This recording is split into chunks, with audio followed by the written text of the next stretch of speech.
കേരളത്തിൽ ഒഴിഞ്ഞുകിടക്കുന്ന 4 സീറ്റുകളിലേക്ക് സ്ഥാനാർത്ഥികളെ പ്രഖ്യാപിക്കാതെ ബി.ജെ.പിയുടെ മൂന്നാം ഘട്ട പട്ടിക. തമിഴ്നാട്ടിലെ സ്ഥാനാർത്ഥികളെയാണ് പ്രഖ്യാപിച്ചത്.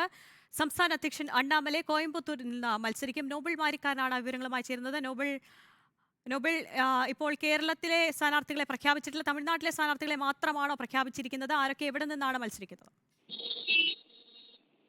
ആര്യ, മൂന്നാം ഘട്ട സ്ഥാനാർത്ഥി പട്ടിക ബി.ജെ.പിയുടെ പുറത്തു വരുമ്പോൾ അതിൽ കേരളത്തിലെ സ്ഥാനാർത്ഥികളുടെ പേരുകൾ ഇല്ല എന്നാണ് ഏറ്റവും പ്രധാനപ്പെട്ട കാര്യം. കേരളത്തിലെ സ്ഥാനാർത്ഥി പട്ടിക മൂന്നാം ഘട്ടത്തിൽ ഉണ്ടാകും എന്ന് പ്രതീക്ഷിച്ചിരുന്നു. 4 മണ്ഡലങ്ങളാണ് കേരളത്തിൽ ഇപ്പോൾ സ്ഥാനാർത്ഥികളെ പ്രഖ്യാപിക്കാനുള്ളത്. എറണാകുളം, കൊല്ലം അടക്കം പ്രഖ്യാപിക്കാനുണ്ട്. എന്നാണെങ്കിലും ആ 4 ജില്ലകൾ, പ്രത്യേകിച്ച് കേരളത്തിലെ പട്ടിക ഇല്ലാതെ തമിഴ്നാട്ടിന്റെ മാത്രം ഒരു പട്ടികയാണ് ഇപ്പോൾ പുറത്തേക്ക് വന്നിരിക്കുന്നത്. പ്രത്യേകിച്ച് ആദ്യഘട്ട തെരഞ്ഞെടുപ്പിൽ വോട്ടെടുപ്പ് നടക്കുന്ന സംസ്ഥാനമാണ് തമിഴ്നാട്. അതുകൊണ്ടാണ് ഇപ്പോൾ ഇത്തരത്തിൽ പ്രഖ്യാപനം ഉണ്ടായിരിക്കുന്നത് എന്നാണ് മനസ്സിലാക്കുന്നത്. ആ പട്ടികയിലേക്ക് എത്തിക്കഴിഞ്ഞാൽ ഗവർണർ സ്ഥാനം രാജിവെച്ച തമിഴിസൈ മത്സരിക്കുന്നത്.